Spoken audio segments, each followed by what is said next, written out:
Hello viewers, আসসালামু আলাইকুম। আজকের ভিডিওতে দেখে দেব আপনারা টেন্ডার রাউটারের পাসওয়ার্ড আপনারা কিভাবে চেঞ্জ করবেন।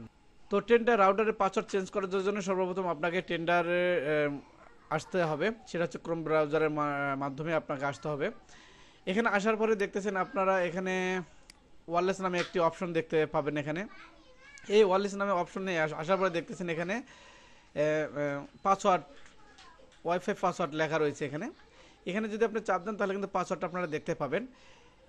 তাহলে আপনারা বুঝতে পারবেন যে আপনার এটা পাসওয়ার্ড। জাস্ট আপনাদেরকে যে কাজটা করতে হবে, এখান থেকে এই পাসওয়ার্ডটা রিমুভ করে দিয়ে আপনাদের নতুন করে যে পাসওয়ার্ডটা দেবেন সেই পাসওয়ার্ডটা যদি আপনারা এখানে বসিয়ে দেন, দেওয়ার পরে সবার নিচে যদি আমি আপনাদেরকে একটু দেখা দেই, এখানে যে ওকে বাটনটা রয়েছে এখানে যদি ক্লিক করেন তাহলে কিন্তু আপনাদের রাউটারের পাসওয়ার্ডটা চেঞ্জ হয়ে যাবে এবং অন্য অন্য সেটে যে পাসওয়ার্ডটা রয়েছে সেটা যখন আপনি নতুন করে পাসওয়ার্ডটা দিবেন তাহলে কিন্তু অন্য মোবাইলে কানেক্ট পাবে, অন্যথায় কিন্তু পাবেন না।